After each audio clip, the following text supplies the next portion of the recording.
Good evening, Rabbi. Abba Leinu Tova, Chag Sukkot is coming on Shabbat, B'ezrat Hashem. And we have there several very important mitzvot to do. One of them, of course, is the Arba Minim. Take the Lulav and the Hadas, and the Arava, and the Etrog. So these four Minim, they have all kinds of interesting meanings, special things that they mean. Maybe we'll talk about that a little bit, but I want to tell you first of all, right, that a person should be careful with these things, with the Arba Minim, to try to buy from, a place where, he can rely on. Because the truth is that, these Arba Minim have a lot of laws. And especially the Etrog, which has many different details. So make sure, that when you buy Etrog, you buy something which has a hechsher, that it comes from a box with a hechsher, because otherwise there can be all kinds of problems, One of the biggest problems we have with Etrog is that it can be murkav. Murkav. You know what's murkav? That means it's grafted. It's like half a lemon and half Etrog. They put it together. The farmers, they know how to do that, right? They have techniques. So if it's murkav, half lemon, half etrog, why they put half and half? What's the reason why? Why they do that? The reason is because the etrog is hard to raise, to make it look nice. Sometimes it's ugly, sometimes it has a strange, texture or look. So when you graft it with the lemon, it looks much better, Turns out beautiful. Oh, wow, that's very nice, This is the reason why they graft it. So the truth is that the grafting, they've already done, in all the countries, pretty much, more or less, So you can buy like etrog from Italy, or some other country, and it could be grafted. It could be together, with half lemon, half etrog. How do you know? Hechsher. You gotta have to have hechsher. So what does that mean? That, in the old days, there was simanim also. You could open it up, and see. Like according to the way the seeds are lying there, all kinds of things, you could open and see if it's grafted or not. But the problem is today, they know how to, the farmers, have a lot of technology. So they know how to already get around that, to cheat you. So they can make it look like it's real. You know what I mean? In every way. And you can't see nothing, you don't know nothing, you can't see, even if you look at the simanim, it's not going to help you. This is the problem. So what happens is like this, right? That there are certain places where, religious Jews grow etrogim. And they have a tradition, from their forefathers, that this etrog is not grafted. It's not mukav.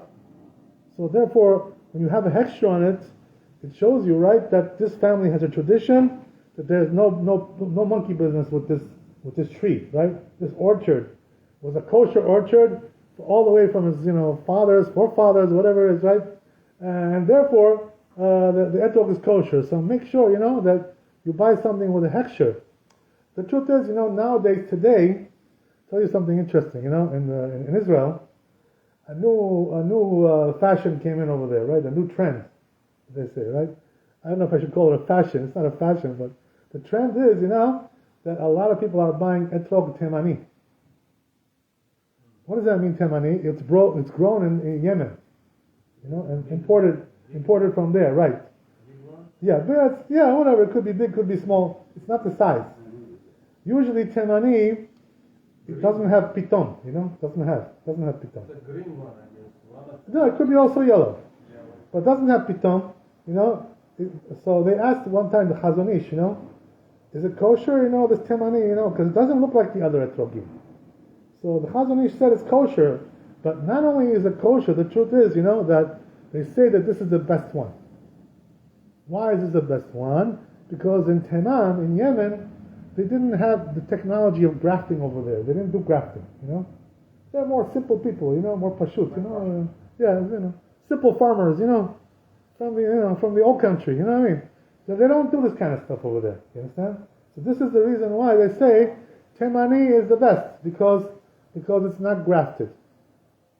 You can pretty much know for sure. So what they did was, once they found out, right, that the Temani is so good like this, what they did was, they brought the seeds to Eretz Israel, from the Temani, and they planted it, also in Eretz Israel. So now you can get etrog temani from Israel, grown in Israel, but it's temani, the origin is temani, the seeds are temani, So this way it's, supposed to be more reliable because they don't do grafting. But the truth is, I cannot tell you for sure, right, one thing. I cannot tell you that some people, they went a little bit too far with this. They say, right? They say, oh, if you don't buy temani, for sure your etrog is a limon. Go put it in your tea, squeeze it into your tea. It's a limon. You really shouldn't go that far, You can't go that far. You can't say every etrog in the world is pasul except temani. That's not right to say such a thing like that. So what does that mean? What? All the Ashkenazim, all the etrogim are pasul? Because they don't use temani? No, it's not true. They have a tradition, the family has a tradition, they're religious people, that you can rely on them. So therefore, you can rely, But they just say that, with the temani, the chances are more that it's not a lemon, Tate mashma, lemon, like when you buy a car, you get a lemon, It's also a lemon. Same thing over here. So that's the thing, So, but anyway, right, whether you're buying temani or not, at least make sure that there's a hechsher, on the box, what I mean? Ask the guy, is this hechsher? Look on the box, to see if there's some kind of rabbi there, who gave a hechsher to this etrog. Once you know that, you can be safe, you can sleep well at night, Something interesting, by the way, that Maran, I remember Marawadia, what did he do for this Arba Minim? Something incredible, the truth is, I think he was the second rabbi that I saw that he did this. What he did was, because of this chashash, because of this concern about the etrog being grafted, being a lemon, half a lemon, half a lemon. So what he would do is, Maran, he would buy from many different dealers, different places. One etrog from here, one etrog from here, every place, 1, 2, 3, 4, 5. And he would have 20 of them, just to make sure that when he makes the bracha, that at least one of them is kosher. So he would pick up every one, one after the other. This is a chumrah, of course, this is chassidut. Maran was, a big man, he was Adam Gadol, We're not obligated to do that, like this, but for his greatness, that he was very much choshesh. He was very concerned about being, grafted, being a lemon. So therefore he would bring many of them. One of them must be good, at least, 1 out of 20, it must be. So he took. No, just one bracha, you cannot say, right? Bracha levatala, it's a blessing in vain. One bracha and you pick up every one, 1, 2, 3, 4, 19, 20, right? All of them. That's what he used to do, Maharaj. That's why when he would do this, he didn't do it in front of the keilah, in front of us. You know why? Because he didn't want to show us, that he's doing 20 etrogim, it looks strange, So people are going to say, oh, if Maran does like this, we also have to do like that. It's not true. We don't have to do like that. Maran was, Maran, he was Adam Gadol, he was very, he was great. Another trick I'll tell you, you know what it is? I remember I had another rabbi that I used to learn with in Kollel. He also had a nice trick with this, with the etrogim. You know what it is? The truth is that you should know, unfortunately, with the etrogim, we're getting ripped off. You know what I mean? This food costs maybe, not even $1, and we're paying $100 for it, or whatever it is, $50, $100, $150. It's not worth nothing. It's a piece of fruit. You know what I mean? What is it? It's But these people, these dealers, we're getting ripped off by them. What can we do? This is Baruch Hashem. At least it's for mitzvah.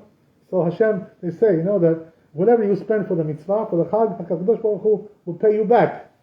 So if you spend $150, you get everything. You get a refund. Just like the IRS gives you a refund, right? They have a deal. Also, Hashem gives you a refund for whatever you spend for the Chag. So that's a part of the expenses. But anyway, the truth is, I'll tell you something interesting, something really funny. That one time, there was this young guy who just got married. So he went and, he spent a lot of money on the etrog, 150, 200, a lot of money.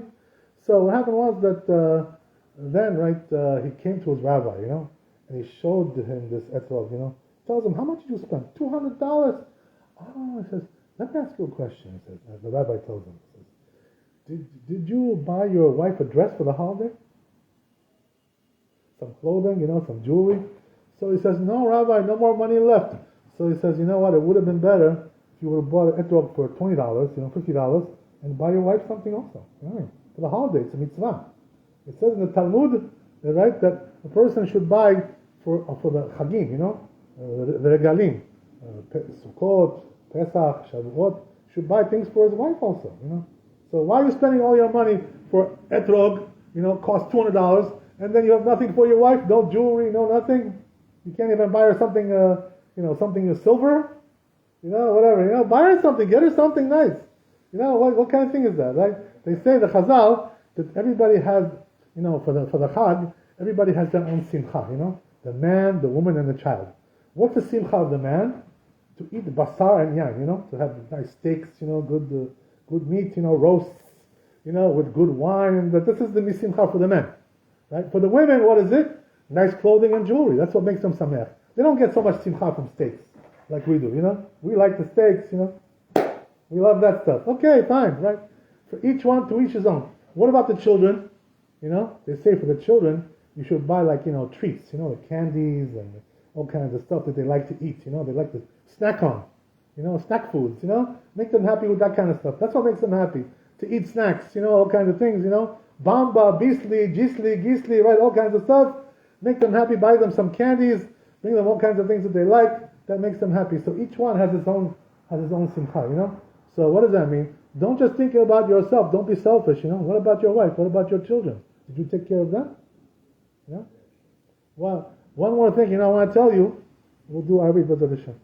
One more thing also very important to know, that the Rambam talks about this, stresses this very, very much, that a person also, has to be mesamech ve'ani'im, people who are miskenim, people who are down and out, the truth is, in this neighborhood, we don't have many people like this, everybody's got their own family, everybody's okay, everybody's got their food, everybody's, doing all right, pretty much, it's hard to find somebody, even on Purim, here, to find somebody who's really like, miskin, poor, it's hard to find somebody like that. You know what it means, right, on Purim, that they say, right? You can't, I don't even have the money for the Seudah, for the Purim, that's the Evyon, right? The definition of Evyon, Matanat le'Evyonim, right?